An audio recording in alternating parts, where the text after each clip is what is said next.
Bharatiya Janata party इस बार पूरे तरीके से तत्पर और तैयार है। ज़मीनी तौर पर पार्टी का संगठन, चुनाव का प्रबंधन और चुनाव की रणनीति ये बहुत अच्छे तरीके से पार्टी ने तैयार की है। धरातल पर हम लोगों ने बहुत मुखर होकर दर तक और दरवाजे तक अपनी दस्तक दी है।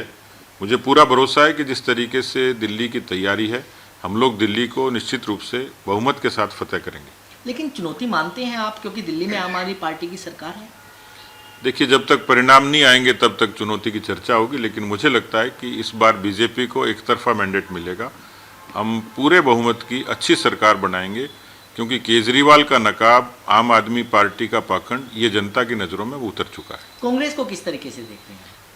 देखिए, कांग्रेस को मुझे लगता है, मेरी सलाह है उनको कि वो नेशनल पार्टी हैं, वो दूसरों के रहम पर न जिंदा रहें, और वो अच्छा हुआ कि अलायंस नहीं किया। तो पहली नैतिक जीत तो कांग्रेस की यही है।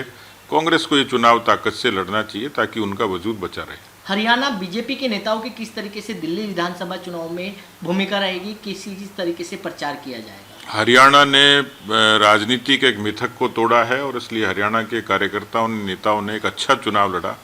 उनके अनुभव का लाभ दिल्ली के कार्यकर्ताओं को मिलेगा, रणनीतिक तौर पर भी, प्रबंधन के तौर पर भी।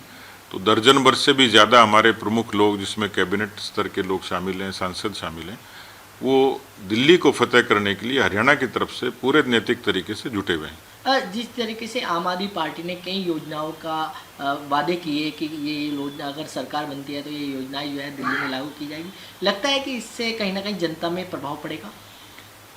काठ की हांडी बार बार नहीं चढ़ती, एक बार चढ़ी, दो बार चढ़ी, लेकिन मुझे लगता है कि अब नहीं चढ़ेगी। लोग आम आदमी पार्टी के जो झूठे वायदे थे, जो नारे थे, उनको पहचान चुके हैं, और इसलिए जनता, अब मुझे लगता है कि पब्लिक है, ये सब जानती है।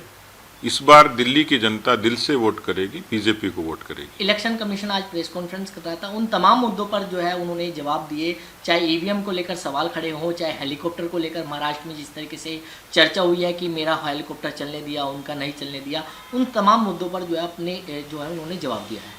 मुझे लगता है कि मैं सुन रहा था, चुनाव आयोग ने जो ठीक ही जवाब दिया है, और ईवीएम के बारे में भी तकनीकी तौर पर स्पष्ट कर ही दिया है। आज हम लोग दुनिया में एक इंटरनेट यूज़र दुनिया में सबसे ज़्यादा हैं। डिजिटल पेमेंट में भारत अव्वल है। ऐसे में किसी पेपर पर चुनाव कराए जाने चाहिए, ये कोई दकियानुसी सोच है। ईवीएम ने सफलतापूर्वक देश के लोकतंत्र को ताकत दी है। तो मुझे लगता है कि ये कांग्रेस की एक तरीके का फ्रस्ट्रेशन है जो ईवीएम पर निकलता है। चुनाव आयोग अपने आप में एक स्वतंत्र संस्था है, निरपेक्ष संस्था है, और उसने देश के चुनाव को, मुझे देश के लोकतंत्र को अक्षुण्ण रखने में बड़ी मदद करी है।